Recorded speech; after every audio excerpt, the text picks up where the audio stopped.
राष्ट्रीय जागरण मंच एक ऐसा मंच है जो भटके हुए लोगों को, जो हिंदुस्तान में जो भटके हुए लोग हैं, दिमाग के जो भटके हुए लोग हैं, उनको जोड़ने का कार्य देशमुख जी, इन भाई साहब की टीम, सारी टीमों ने मिलकर एक बीड़ा उठाया है। और उसका एक छोटा सा सैनिक, बजरंगबली की टीम का एक छोटा सा बंदर, वो मैं हूँ। और जहाँ भाई साहब कहेंगे, जहाँ देशमुख जी कहेंगे, वहाँ हम हमारा पत्थर रखने तैयार हैं।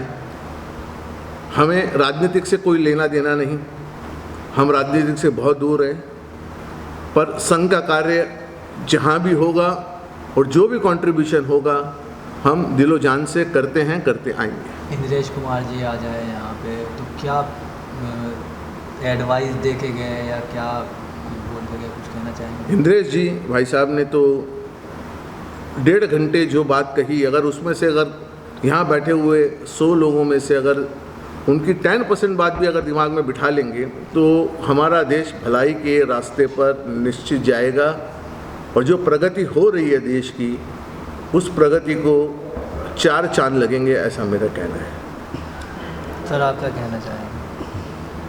नहीं, इंद्रेश जी ने बहुत पते की बात बताई है। और लाइफ कैसा हो आदमी का, एक नागरिक का जो अपने वतन से प्यार करता है, अपने वतन को दिलो जहाँ चाहता है, उनका एक लाइफ कैसा हो, उसकी एक हमको झलक उन्होंने दिखाई है।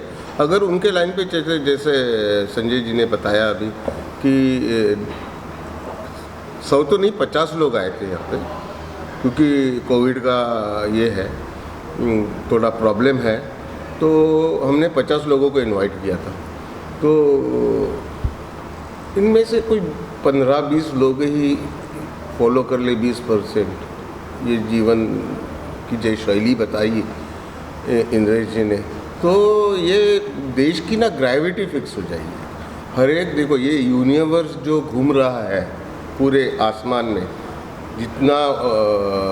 जितनी अपने यहाँ वैक्यूम है ऊपर में, जो ये यूनिवर्स घूम रहा है उसका एक ही है। हर एक सूरज को अपनी ग्रेविटी है। जैसा पृथ्वी सूरज के इर्द गिर्द घूमती है, चांद पृथ्वी के इर्द गिर्द घूमता है, वैसा हमारी ग्रेविटी कहीं फिक्स हो गई एक प्रिंसिपल पे, तो हम हमारे देश को बहुत उन्नति के रास्ते से लेके जा सकते हैं। और ये तय है, और ये एक दिन होगा। फिर वो स्वर्ण युग जो बोलते हैं, या यहाँ पे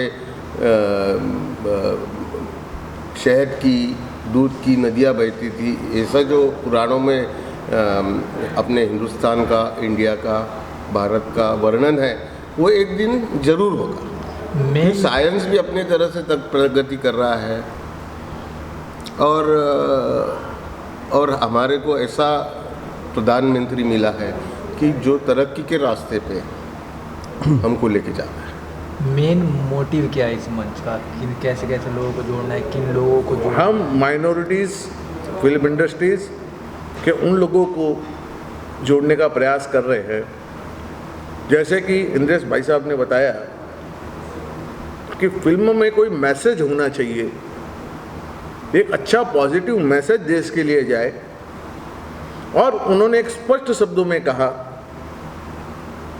कि जो लोग भारत के खिलाफ हैं, भारत में रहकर या तो वो सुधर जाएं या हम उन्हें सुधार देंगे। तो ये मंच जो है वो सुधारने के लिए है?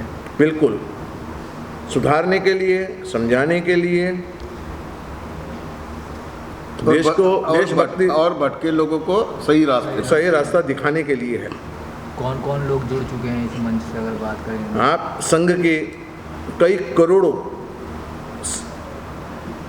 करोड़ों समय सेवक इससे जुड़े हुए हैं, और जो लोग संघ से प्रेरित हैं वो तो हमारे साथ जुड़ते ही हैं। पॉलिटिकल कुछ? ये पॉलिटिकल मंच ही नहीं है, हमने किसी पॉलिटिकल ऑर्गेनाइजेशन, आरएसएस नहीं। कुछ लोग जैसे अगर पॉलिटिकल जुड़ना चाहें इस मंच से, नहीं, पॉलिटिकल लोग जुड़ सकते हैं, लेकिन पॉलिटिक्स दरवाजे पे छोड़ के अगर अंदर आए तो हर इंसान के लिए यहाँ पर वेलकम है, वो हिंदू हो, मुसलमान हो, सिख हो, ईसाई हो, कोई भी धर्म का हो, कांग्रेसी हो, शिव सैनिक हो।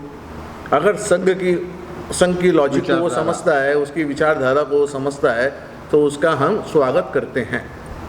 इस तरह के आयोजन से आप कमरे में रूम फ्रेशनर यूज़ करते हो ना, रूम फ्रेशनर क्यों यूज़ करते हो? वो हो सकता है कि लॉन्ग रन में आपको रूम फ्रेशनर जो है फ़ायदा ना दे, हो सकता है। लेकिन मेरे हिसाब से जो कैसेट क्लीनिंग मशीन होती है, जो पहले VHS आया करते थे, उसमें कैसेट क्लीनिंग मशीन होती थी, और जो रूम फ्रेशनर्स होते हैं, ये वो चीज़, ये एक अच्छी जो है आबो हवा को प्योर करने में, अच्छी फीलिंग देने में, एक अच्छी मैसेजेस आप जितने मर्जी दो, लेकिन जब तक उसका इम्पैक्ट नहीं होगा समाज पे, जब तक उसका इम्पैक्ट नहीं होगा लोगों के दिलों में, तब तक उसका कोई फ़ायदा नहीं।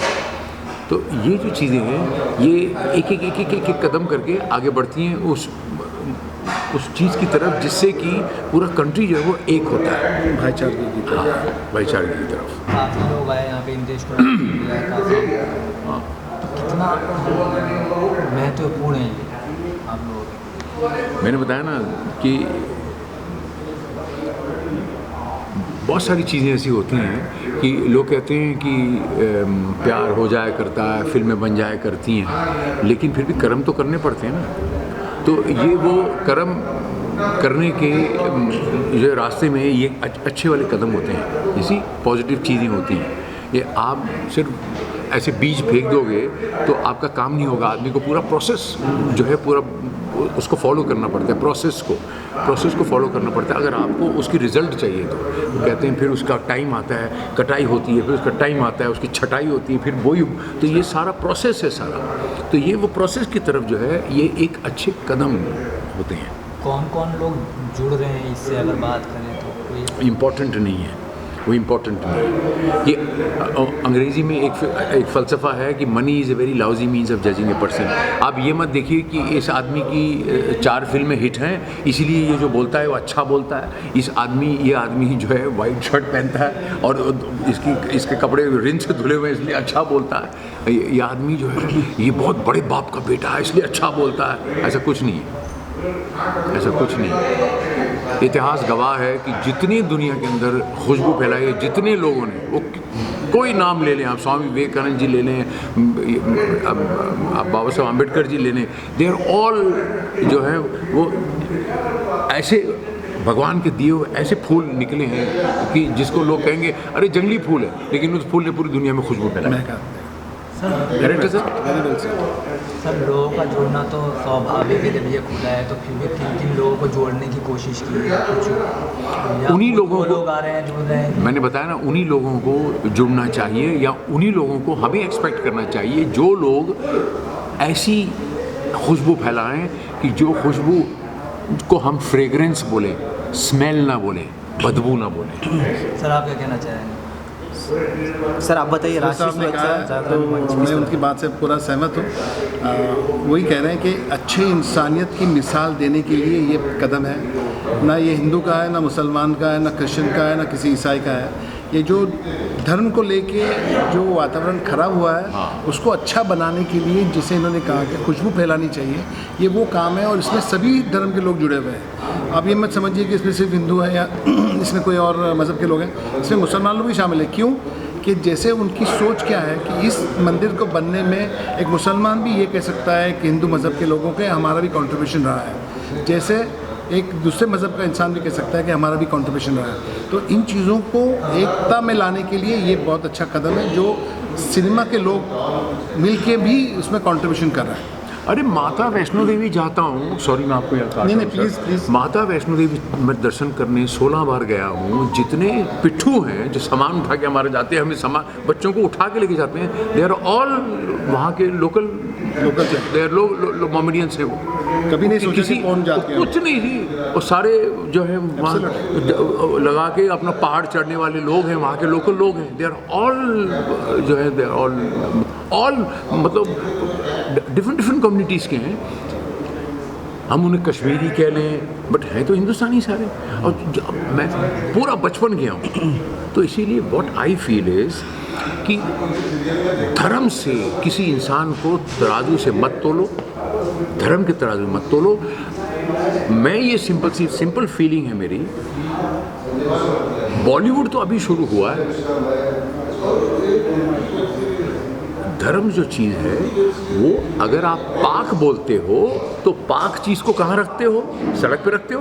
नहीं रखते हो, नहीं रखते हो ना, घर पे रखते हो। डायमंड को आपने लॉकर में क्यों रखते हो? रोड पे रखो। डायमंड को लॉकर में क्यों रखते हो? रोड पे रखो। धर्म ज़्यादा इंपॉर्टेंट है या डायमंड? बोले धर्म, तो धर्म को लॉकर में रखो, डायमंड को रोड पे रखो। क्यों नहीं रखते?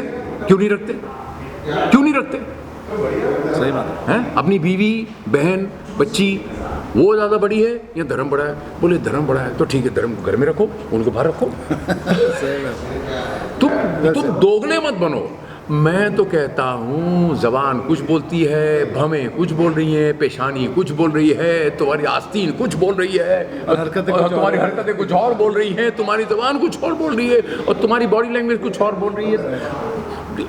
मैंने तो सुना था कि दोगला समाज होता है, पता नहीं कितना वेरिएशन है यार इसमें, इस सब कितना वेरिएशन है तुम्हारी हर चीज़ में।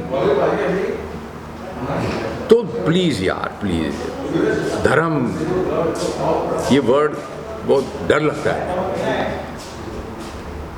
क्या हो तुम? पहले बताओ क्या हो तुम? मैं बोलते आप कहाँ के हो? मैं बोला मैं तो वहाँ का हूँ, मैं तो यहाँ का हूँ। बोले वहाँ के हो, यहाँ के हो? मेरे हिंदुस्तान का हूँ। नहीं नहीं, हिंदुस्तान के तो हो, लेकिन हिंदुस्तान में कहाँ से हो? हिंदुस्तान में तो हिंदुस्तान का ही हूँ। बोले नहीं नहीं, हिंदुस्तान के तो हो, लेकिन आप पंजाबी बोलते हो तो कहाँ के हो? बोले पंजाबी तो साला पूरा नॉर्थ बोलता है।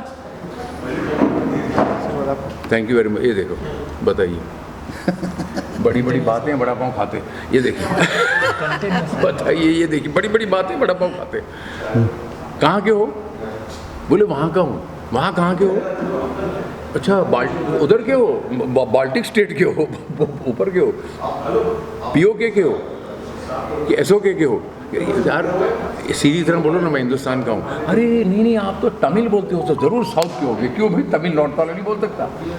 नहीं नहीं नहीं नहीं, वो साउथ में बोलते हैं, क्योंकि वो ऐसी वाली भाषा है, उसकी लिपि ये है, वो इस तरह से होती है, उसके ज़्यादातर लोग वहीं पाए जाते हैं। तो मतलब क्या हुआ, हम लोग स्पीशीज़ हुए ना, कि इस तरह के ऑक्स जो हैं ये सिर्फ ओमान में पाए जाते हैं, ये ऑक्स है। ये कंगारू हैं, ये सिर्फ ऑस्ट्रेलिया में पाए जाते हैं। तो आप क्या हो? हम क्या हैं? हम हिंदुस्तानी हैं बस। बोले कहाँ, कौन हो? हिंदुस्तानी है। बाहर जाओ तो सिर्फ हिंदुस्तानी बन के जाने जाओ, ये जज्बा आना बहुत ज़रूरी है, और कुछ ना जाने जाओ। बोले कहाँ से हो, कौन हो? हिंदुस्तानी हो। देखो फिर क्या मज़ा, देखो फिर आपको कोई ऐसे तोड़ के दिखा दे, तोड़ के दिखा दे। Thank you.